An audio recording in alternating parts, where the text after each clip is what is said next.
Okay, so we are live and we'll just get started momentarily.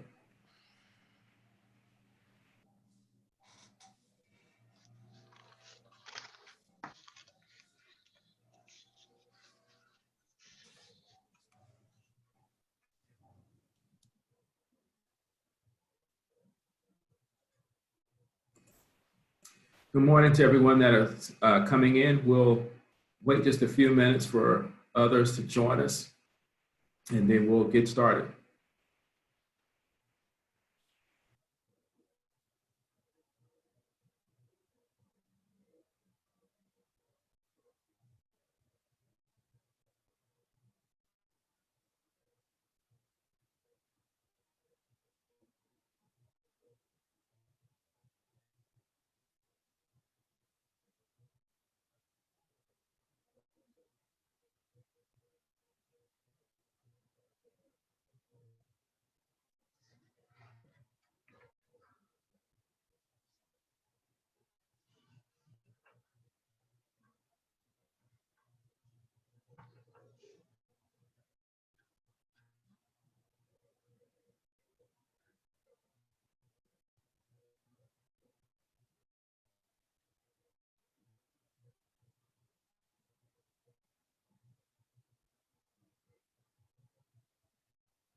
Well, good morning to everyone. We are going to get ready and get started here. I anticipate there'll be others that will be joining us shortly. But again, want to be respectful of your time because in this, I guess, COVID day and age, it seems like all we do is have WebEx and teleconferences and Zoom meetings. And so certainly want to make sure that we get covered what we need to here, but also allow time for people to prepare for the next meeting or perhaps the next tutorial with the kids or maybe even the next opportunity to walk the dogs. And so again, I'm Leonardo McClarty and president of the Howard County Chamber. And again, thank all of you for joining us. And so before we get started, I just want to, as you see on the screen here, want to just continue to recognize and acknowledge the Chamber's 2020 annual partners. And certainly you can see them represented here. And so while we're meeting virtually, we still want to thank them for their support of the Chamber and particularly at this particular time. And so with that, it is actually, my pleasure to introduce to you the team of Transform. And particularly we have Theresa Gale with us and who, I guess, depending on how it shows on your screen, it's in your lower, maybe for me, it's the lower left-hand corner. I guess actually she's wearing glasses. And then on the top, we have Marianne Wappler, who is also Theresa's business partner as well. And actually, Marianne is going to actually introduce Theresa. But just to share a little bit with you about Transform, they, again, have been in business since 1996. And actually, they work on innovative and transformative solutions to help their clients with various business challenges, ultimately focusing a lot on business improvement, process improvement, They have various customized strategies, tools, and techniques, again, to make sure that their clients have greater accountability as well as performance, which ultimately leads to improved outcomes for their businesses and organizations. Marianne Wampler, again, as I mentioned, is one of the partners there, and she is an author and 30-year veteran with various experiences alongside of coaching, sales, and training. She's a certified Enneagram teacher, and so ultimately she works there with her understanding of business alongside emotional intelligence to ultimately help to provide high impact facilitation for leaders, leadership teams, and sales organizations. And so she has, again, just a great background, but will allow her to introduce herself a little bit further, as well as more so introduce Theresa as well, who's going to really lead a lot of our discussion this morning. And so, Marianne, take it from here. Well, good morning, and thank you for that warm welcome, and thank you to the Howard County Chamber. We're new members, and we're so excited. This wasn't exactly the entree that we were imagining when this started, but we are thrilled to be with you guys. And I'm very tickled to introduce Theresa Gale, my business partner, who is truly wonderful. She has a master's in human resources. She's a certified business coach. She has all kinds of credentials. She's a certified Enneagram teacher. And I think for today's application, what's most important is that she is the most productive human being I've ever met in my life. Never seen anybody be able to focus and get things done. And what she does for leadership teams and leaders and organizing them and helping them keep themselves on track to achieve the vision and to achieve the goals, it's just unsurpassed. It's amazing. And so I'm not that way. So it's really good to have a business partner who is. So with that in mind, I'll turn it over to Theresa.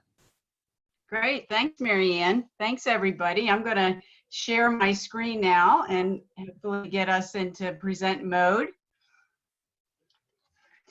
So let's make sure we can get here. Okay. So I started doing this. We developed this for our clients on March 28th, this particular seminar. But as I was preparing for today, I thought, well, you know what? Now it's 3 weeks later, and guess what? We are working from home. And, I think things have changed a little bit. It's like we've settled into our office, but we've also sort of had these moments where it's like, when will I ever be able to see people again? So why we've developed this seminar is that, this is really an unprecedented times. Some of you have worked from home before, occasionally, but now we're being forced to work from home, and it is a first for us. And there really isn't a playbook. It's being developed as we go along. The uncertainty, we don't know. We don't know how long it's going to ask. And so what we're doing is we're sort of searching for what's the new normal. And I love this. It says, until further notice, the days of the week are now called this day, that day, other day, someday, yesterday, today, and next day. Right? So it's unprecedented times. And so what we wanted to do is to be able to make the most out of your time of working from home, with the goals of sort of addressing a lot of the questions that we've been getting from our clients about how to do it and how to do it successfully, give you some strategies, tips, and tools that can support you and help you work with those people that you typically could get up from your desk, or you could, pick up and, go work with one-to-one, like your managers, your coworkers, your clients, and even your family during these very uncertain times. So, what's changed? Well, here's, the first thing is, I love this. This was a meme that went out. What's changed is that, our pets, our pets are seeing us a whole lot more, right? And they're home, but they're kind of exhausted because instead of us doing cardio, we're actually walking much more, right? We're sort of dealing with these challenging questions of the day, right? Do I shower? Do I blow my hair?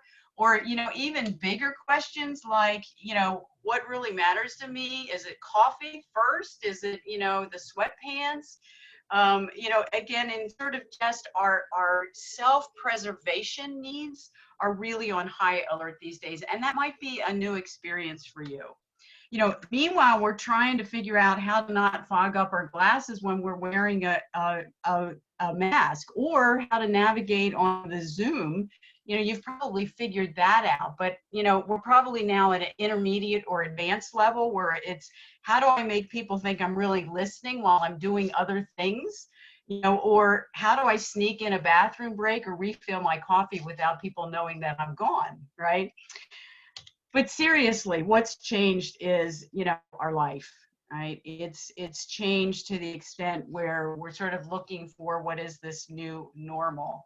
And, you know, we're trying to figure out how to make what we're doing palatable, workable, and, you know, even thrivable, right? To just be able to figure this out and to make it work. So here's just a few things. You know, now that you've been home a couple of weeks, you probably figured out some of these things, but, you know, having the right equipment connection, solid phone signal, access to your work files is key.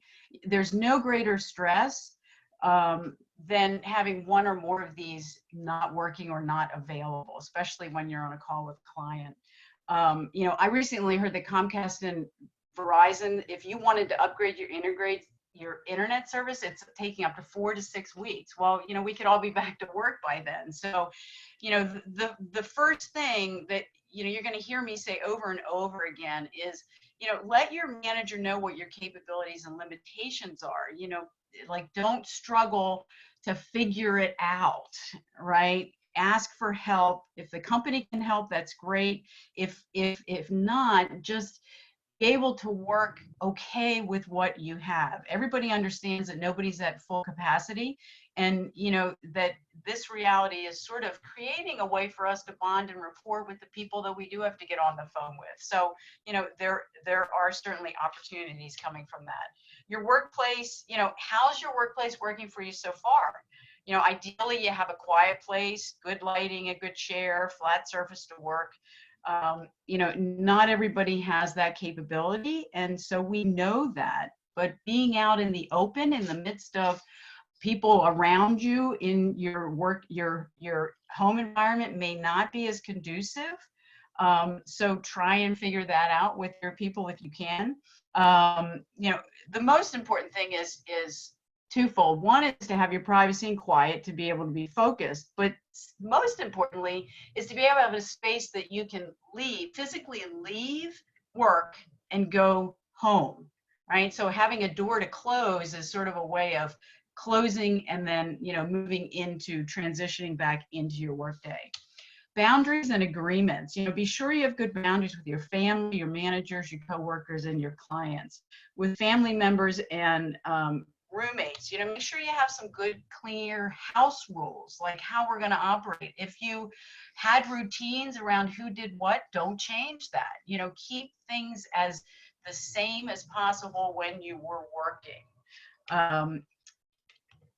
Family, right? You know, if you have children at home, that, of course, your routine is definitely changed. And so, you know, again, another thing really important, if you're a parent and you're trying to manage children and their schoolwork, keep in close contact with your manager. Set some clear expectations of, you know, when you are going to be able to be working, and keep your shared work calendar up to date so that other people know that. It's one of the things that I'm hearing, that there's some angst being created around not being able to get a hold of people, and because the schedules aren't up to date. So, you know, just having really good upfront contracts with everybody about your availability is really good. And again, with family, just, you know, if you typically don't talk to your family during the day, then don't start that habit now. You know, spend time to, you know, just let them know we'll chat at 6 o'clock, or let's have dinner together via Zoom. But, you know, you're going to hear me say this over and over, the routines that you have are really important. With your coworkers, again, just if you tend to be an extrovert and you really like to have that connection that you're missing, schedule a time, schedule a break, schedule a lunch where you can do Zoom, do those kinds of things that you'll get that sort of contact, but keep it separate from the, the same thing you would do at work when you're sitting at your desk. Clients, it's important to get agreement with your manager, sort of what's the message you're sending to your manager, especially around the work hours and, your availability for clients. Set expectations with them. They're probably at home as well. So again, it's just a way to sort of, be on the same page with one another. With your manager, there's a phenomenon that's happening that since we're at home, that we're actually, many people are finding that they're able to be much more productive, getting a lot more done. And what is happening is that there are some potential habits that are getting created that you want to just check out with your manager. So things like, if all of a sudden, if your manager never sent you emails after hours, but now all of a sudden they're starting to send emails, right? You're wondering, geez, am I supposed to respond after hours now that they're doing that, right? Or, there's some calls that are coming in. And so what you just want to check with your manager and say, hey, we're going to be in communication between these hours and these hours, and talk about the email, and just make sure that whatever habits are being shifted because of this time, they're habits that can be easily broken or brought back to what they were, or they're habits that maybe are healthy habits that can be moved now back into the workplace. As I said, keep your routine normal. If when you woke up, getting dressed, eating breakfast, sitting at your desk, scheduling lunch, doing exercise, finishing at the end of the day, routine brings comfort. If you shift too far out of that routine, it's going to be too hard to get back to the old. When I check with people, that's the first thing I ask, what's your routine these days? Inevitably, those that are having the most struggle are the ones that have lost their routine. So again, just, look at what you're doing and seeing what's working, but remember what you used to do and bring that even to the point where getting up, getting dressed, doing those things that you did, can really, again, bring some comfort. And last, noise and interruptions. This may be your greatest challenge, especially if you're home with children and roommates and pets. Just be upfront with people if you're on the phone or you're on a Zoom, and just let them know, hey, I have a dog. You may hear him barking. That's okay. One of the things, getting noise canceling headphones, there are things you can do that might help, but the reality is we're going to have noises that are going to be happening. As for interruptions, if you are somebody that got distracted easily at work, I can guarantee you're going to get distracted at home, and probably even more, right? So it's crucial to have a good workplace that is, that keeps you from those distractions, and that maybe you're going to have to practice a little more discipline, and that might be really helpful for you in the long run. We'll talk a little bit more about that, but right now what we want to do is we want to talk a little bit more about you, because the greatest determiner of your success from working from home is, guess what? You, right? You are going to be the one who, you got to know yourself. You got to know what motivates you to get up in the morning, what motivates you to do the work you do. That hasn't changed. It's just where you're doing it, right? So here's a few tips. Your well-being matters. I was on a call on Friday with the Gale organization, and they've just finished a study with thousands of people who are working at home. And it reveals that, we really have to even pay a little bit more attention during these days to our well-being, which is our physical, emotional, financial, social, and professional personal life balance, right? So really checking in with yourself. How am I doing today? Right? Am I motivated? What's triggering for me any sort of things that are unusual that I usually don't encounter? How's my energy today? What can I do to rev up my energy? You know, making sure that you get that connection with people if that's really important to you. Have an accountability partner. You know, get somebody to say, could we check in at 8 o'clock in the morning every morning just to give each other our list of things that we're going to do? Those things just can be really helpful. And, you know, ask yourself, what's one thing today that I can do that will bring me a great deal of satisfaction, purpose, or joy? And then make sure you do that. Okay, because it's really helpful. Again, we've really got to keep our self-centered. Now, what happens when we get off-centered, right? In these very uncertain times, the one thing I can guarantee is that we're all going to be having reactions, right? Something's going to happen. Somebody's going to say something. We just heard the latest news report. There's, you know, your dog won't stop barking when you're on the phone with a client. You know, a coworker misses a deadline, or they don't follow up when they say that they're supposed to. You get an email that has a particular tone in it that, you know, you feel is offensive. You know, it's, you name it, whatever could happen is probably going to happen these days. And this is what we call an amygdala hijack. So what happens when you're hijacked? All right. So the amygdala is located in the reptilian brain, right here in this little part of our brain.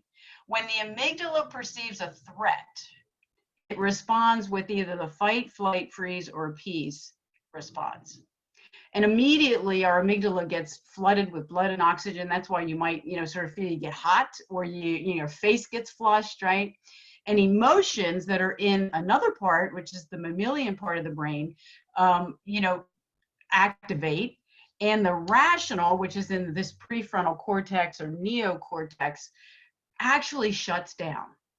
And that's when, you know, if you ever had that experience where, you know, after something happens and you have this sort of reaction, you sort of go, what was I thinking? Well, you weren't, because you've got this, physiologically, you've got this blood and oxygen flowing up to this part of your brain. You've got the emotions activated, and the rational thinking actually stops down.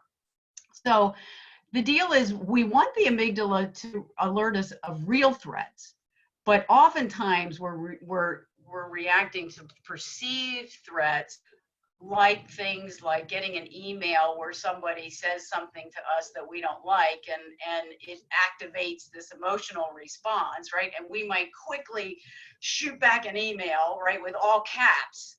And so really the key is, you know, what's a real threat versus a perceived threat? And, you know, what you can be assured of is that any threat, whether it's real or perceived, is gonna give you a physical and emotional and, you know, a rational, you know, the rational part will shut down. So that's our first cue that I'm having a hijack. Well, what other cues might there be? Well, here's a couple, right? You might be shocked, right? The body sort of freezes, right? There might be panic, you know, where your heart is beating, or your face gets flushed. You might engage in, you know, some incredible focus to go get that thing that's going to fulfill everything that I need, right? I have no idea why toilet paper has been the target, but toilet paper's been it. You might be overly tired, or you may not even be able to sleep enough. You know, you might just be exhausted. You know, you could overeat, or you could not be able to eat. You know, it's sort of the body signals sort of get a little haywired. You know, stories. We make assumptions about things that people do. We sort of create stories around why or what someone said, and, you know, without having even interacted with them, you know. And so we create these stories in our head, and that then makes us act a particular way. Or we just get angry. Right? I mean, you know, anger, sort of rage comes up, and it comes out before we can even catch it, you know. Or we we don't let ourselves get angry, but yet it might come out in sarcastic remarks or overcriticalness or passive aggressiveness, right? And so there's a lot of things that are cues. This is what we're looking for. What are the cues that are telling me I'm hijacked, right? Because the hijack itself is something, if I can catch it, I can, maybe take just a moment to pause before I get into action. And so here's how we get our rational brain back engaged, right? We notice that we're hijacked. We notice this physical reaction, and then we take a 6-second breath in and out. We just, right? And that gives us an ability to sort of label it. I'm hijacked, or I'm feeling, or this, I'm having action. And then a few more breaths, and then we do a check-in. This is something you can do real quickly. Okay, what am I thinking? What am I feeling? What's going on in my body? What action do I want to take? What's going to help? What's not going to help right now? And all of that is giving us an ability to distance away from this very physiological response, which when we're in real danger, we have to act very quickly. But when we're in perceived danger, we want a tool to be able to help us to, hold back for just a moment, pause, to really determine whether or not we want to engage. So that's one practice that I've been helping a lot of people with over the past couple of days, because the reactivity is sort of heightened, and it's coming from people sometimes that we've never experienced before. And so we just have to sort of give each other a pass, but then, we have to take responsibility for our own responses. So if you can gain control of and successfully manage your reactivity, you're going to be building a lifelong skill. I mean, this is a good time to build a lifelong skill for staying grounded and centered despite what's going on outside of you. Okay. All right, let's talk about now. Let's see. This is the wrong slide. Okay, a to-do list. This came up a little different, but anyway, we're going to talk about to-do lists right now. So make sure you have a to-do list. Like I mentioned, an accountability partner, just making sure you have a list of what you want to do. Asking yourself every day, what are the 3 to 5 things that I have to get done today, so that you really can keep yourself focused. Chunk-like activities, access email. The number one killer productivity is the alerts at your email coming up down on that bottom right-hand corner. If you can turn those off when you have to really focus and give yourself 30 minutes of focus, so that, we can get twice as much done in 30 minutes if we are, not interrupted, than we can getting interrupted. They say studies that it takes 20 minutes. If we're interrupted, it takes up to 20 minutes to get back on track. So, if you can give yourselves chunks of 30 minutes focus time, you'll find you're getting a lot more done. Set some small milestones for yourself for getting things done. Rather than saying, I'll finish this by Friday, say, Monday I'm going to do this, Tuesday this, Wednesday this. It just keeps our motivation, like we feel like we're making progress, right? And just observe how you distract yourself, right? The first step is just to notice it. And then the second is to, pause and to say, okay, I just distracted myself. Do I want to continue in what I distracted, or do I want to get back on track? And again, it's our level of consciousness, awareness of what's going on for us. So again, if you're someone who sort of struggles with, distraction, this is a great opportunity to be able to do that. Next is self-care. So taking care of ourselves, as I mentioned, well-being is really important. Keep your exercise routine, eat healthy food, drink lots of water, do centered practice. I just gave you one practice for when you're hijacked. Here's another one that's even a little more focused, like when you're feeling, that you're off, or you're unable to sort of get started on a task, or maybe you're not as motivated today, or, just something's off. So, you just sort of go, what are you thinking? So you start up in your head, what are you thinking? Really getting control of sort of the thoughts. And then what are you feeling and what's going on in your body, right? Shifting our attention from our head, our heart, and our body gets us distance away. Sometimes our thoughts just take control, and we just want to be able to shift sometimes down out of that area for a while and give it a little bit of relief. So by doing this exercise, one of the benefits of that is that you're really able to get yourself more fully aligned, right? The head, heart, and body are 3 centers of intelligence. We align them and we're much more focused, much more productive, and much more on task. Okay, manage your energy. So managing energy, just a short thing about that is that, know your peak energy times and your low energy. Like if you're a morning person, then do those activities that require a great deal of focus in the morning. And then the other ones, the ones that are sort of routine tasks or lower requirements of energy, do them, when your energy is not as high. Just important to notice sort of your physical body and your energy. And then last,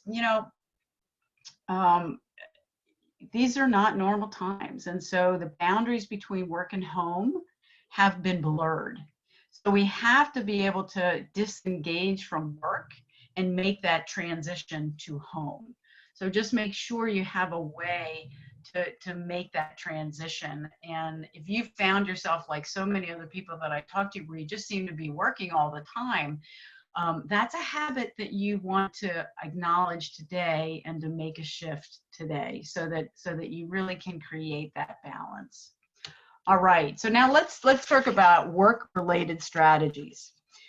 It's really important to make sure you understand what is success, right? What is success for you working at home? How are you measuring your success, and how is your manager measuring your success?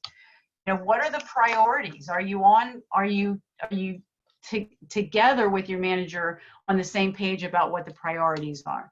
Are you on the same page about expectations, the tasks that need to get done, when you need to be sending updates? What are the deliverables? What are the deliverables? When are they needed? How are they supposed to be done? And what happens if something comes up and you can't get that to your manager or to a coworker? So just really important to make sure, again, you're on the same page. The next is proactive communication.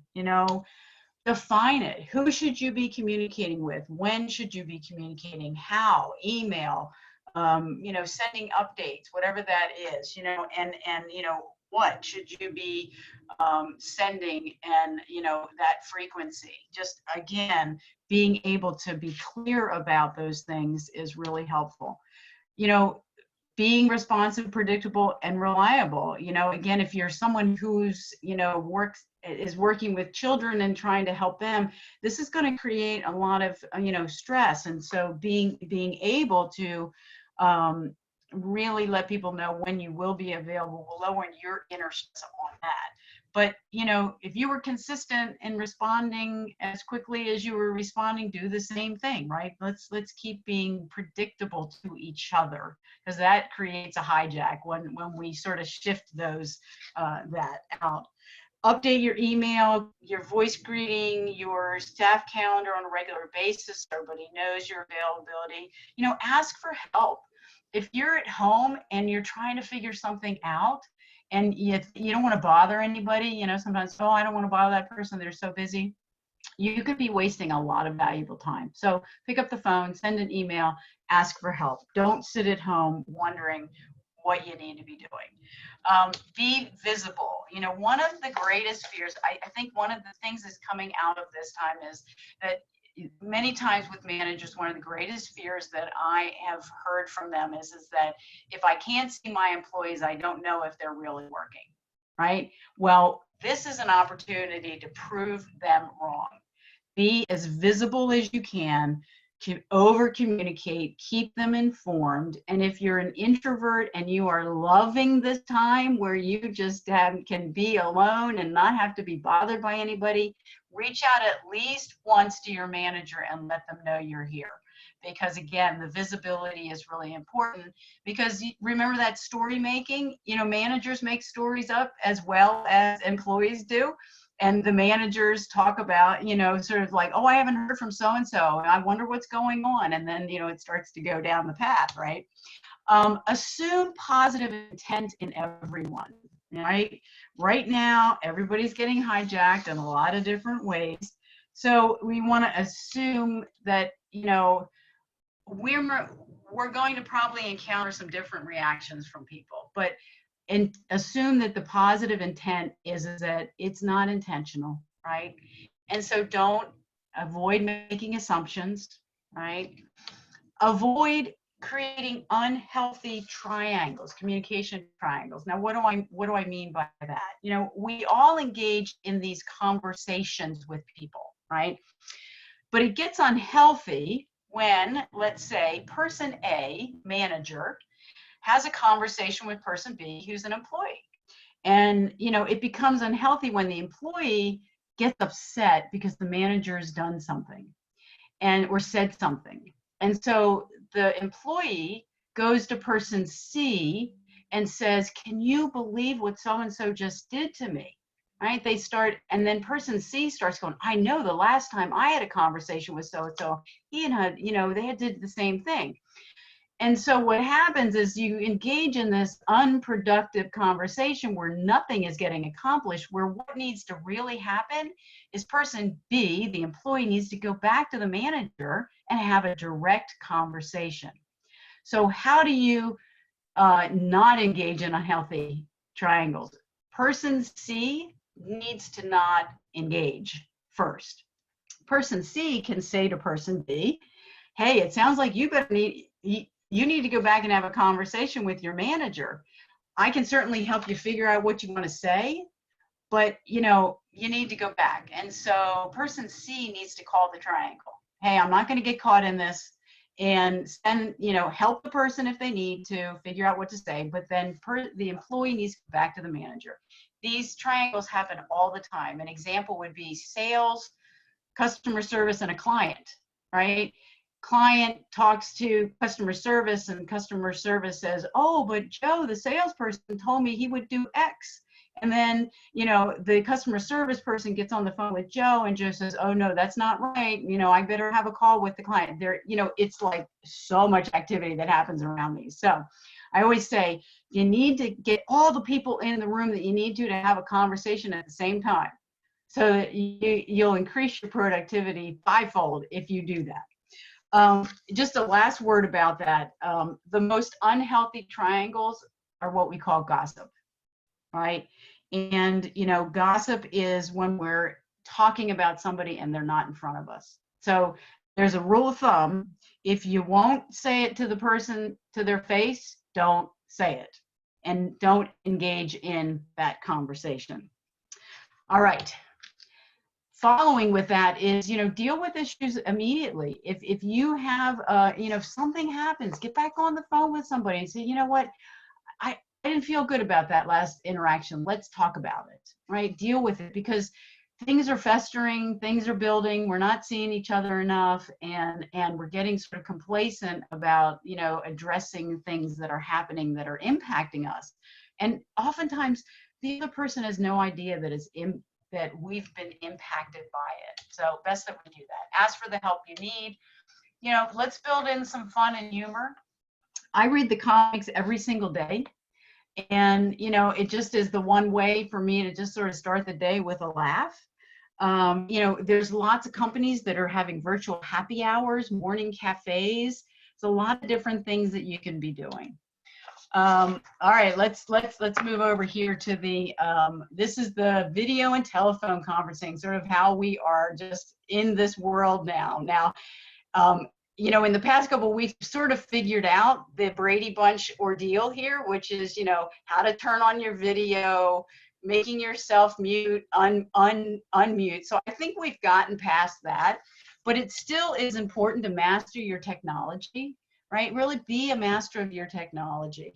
You know, it's the worst thing is to be flustered or to be reactive when you're trying to get your technology to work. And, you know, the deal is the other people are as well, right? So it's just, you know, have alternatives. So like if for some reason you can't get on Zoom, then, you know, make sure you just immediately send, let's just have a phone conversation, pick up the phone and call the person. So, you know, again, these are unusual times, and so everybody knows that this stuff is going on.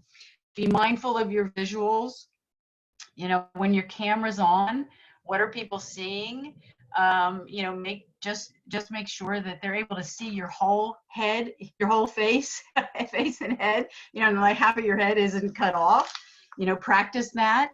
You know, if you're on a video call, you know, look and sound professional.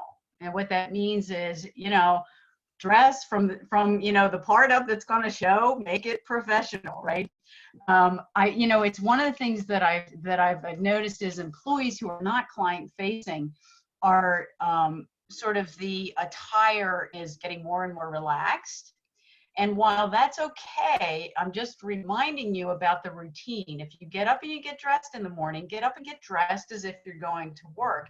It will help in making that transition home that much more significant. You know, be mindful of eating and drinking and these are things I've just observed, so I'm just going to put them out there. Mute if you're going to blow your nose or sneeze. All right. You know, if you're going to be typing, tell the person that you're going to be typing, because they can hear it. They can hear it if you're not on mute. Turn off your notifications. You know, try and minimize the outside sounds as much as you can. But, you know, most important, be present. What people know, and you may not be aware of this, but other people are, is that when you are multitasking, you can tell in a person's voice and their tone, their pace. You can tell that someone is not fully present. So just be really mindful of that. All of those things are you know, sort of the nonverbals that we may not be aware are happening. And, you know, lastly, in managing the call, say up front, you know, any possibilities that might happen, right? So we've already talked about them. You might hear my child crying, you might hear a dog barking, you know, and just let them know. And that again is sort of a builder of you know, bonding and rapport, because, you know, the other person may say, hey, yeah, I've got a dog too, please excuse that dog. When you're on the telephone, really important, what do you have on the telephone that you do not have on this Zoom? You do not have the facial expressions, right? All you have is pitch, tone, pace, and the words you use, right? So just, again, it's just important to, you know, make sure you have a good signal, that, you know, that you're sort of listening and matching the pitch, the pace, and the tone of the other person, so you're getting in sync with them. Again, things that we do every day, but again, we just have to sort of heighten the awareness of that for now. So we've given you, you know, tips about for yourself, working at home, some strategies, some tools. Now there's just 3 more things that I want to say. One is that there are lots of opportunities right now. And, you know, wake up every day with an attitude of, what is the opportunity that's ahead of me right here today, right? What can I do today that's going to make a difference for a client, for a coworker, for a loved one? You know, this is the time to really be thinking out of the box and thinking innovatively. You know, just, if you don't know, get on the phone and ask them. There's just time to ripen relationships with people maybe you've just not had to work with, you know, that much. One of the things we've recognized is with our clients is that, you know, some of our clients are working, you know, with sponsors and members and, you know, hosting networking events. That's what they were doing for a living. And so we're helping them come up with virtual cafes where they're connecting people. And so, you know, if that's something you might be interested in, we can sort of help in, you know, strategizing that. But a way, keep people face to face, even though you can't be doing it in the, you know, face to face interaction, person to person. So look for opportunities, right? Be willing to start every day with a beginner's mind. You know, what is today's adventure going to be, right? What are you going to start doing, maybe continue doing, or stop doing today? You know, and do that 3-center practice to sort of refresh, refresh and get realigned at the start of each day. And lastly, you are the master of your own destiny. Nobody's watching you, right? Only you know how you're doing during these times. The only thing you can do is control yourself, right? And so it's up to you to sort of strengthen your resolve, to stay motivated, to be focused, to be productive, and to reach out when you need help. While we are all in this together, you are the key to your own success right now. So the opportunity is to really take hold of that, right? And to master it during these times that I know and guarantee that when we all go back to work, we're going to be different. We're going to be different people, and we're going to have developed new skills that are certainly going to help us during this. So let's stay in touch. Let me know, let us know if you don't get our Tuesday morning tip. We every Tuesday come out and we're sharing ideas like this that you can stay in touch with us in our Facebook and LinkedIn pages. Let us know, send us questions. If you want some information on the virtual cafes, give us a call. And if you're looking for ways to how to engage and keep your employees motivated and really engaged, or maybe with the managers to how to increase their skill set, we're here to help. So with that, I'm just going to say thank you very much. I'm going to stay around for questions. I don't know if we've had any questions, but I'll stay around for a little bit for questions. And then I know, Leonardo, that you guys have recorded this. Is that correct? Yes, okay. We have. Yeah, we have recorded this, and because I think we have a small enough group, rather than have people submit questions through the Q&A portal, I'm just going to quickly go down the list here, and I'm going to check off the quote "allow to talk" button, and so and that way, those of you that ultimately would like to be able to talk. Certainly would, let's see here, can do so. And then that way, if there are any questions or what have you that anyone would like to ask, they can feel free to do so at this time. And maybe while we have some that are thinking, ultimately, I guess, and maybe this is more of a statement, but you can speak to it. Two things that came to mind as I was listening to you is one, just the importance of, I guess the first being communication. And then the second thing, I think perhaps a little understanding, because of the fact that we are at a point where we have to talk more just because we've got all these extenuating circumstances surrounding us, and that while some of us may have worked at home before, you didn't work at home with the children around, you may not have worked around with your spouse being there as well. And so that seems to be one big thing that is coming out in a lot of kind of your suggestions and so forth. Yeah, I think even, having some understanding that, this is new for managers too, and managers are trying to figure this out just as much as everybody else is.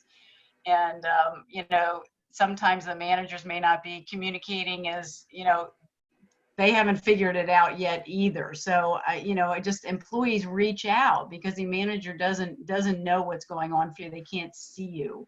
And so it's a two-way street. So then maybe that's, I guess, maybe one question. So you just mentioned for employees to reach out, but perhaps what should managers do as well? Well, I've got some great examples. I've got, every day, either through email or through just a phone call, is just how you doing? What are you working on today? Is there anything you need support? Weekly, I have companies where they're having an all hands meeting where the CEO or the president gets on, and just 15 minutes, but they just have everybody, they can see everybody on the screen, and it's a way of connecting. Teams are coming together at least once a week, if not a couple times a week. So it's frequency of communication is vital. Just as much communication as possible. And, you know, it's find ways to do it, and you can do it with fun ways. I know that all hands meetings are they're just coming up with some really creative ways to sort of, you know, get people to, you know, have a voice to, you know, kind of get involved, and you know, it's calling forth having to really think out of the box. So do we have any questions from any of the attendees before we wrap things up? I don't have my camera on, but No, I'm that's sorry. fine. That's fine, Anika. Go ahead. Yeah, I just wanted to say thank you, Theresa. This was really great.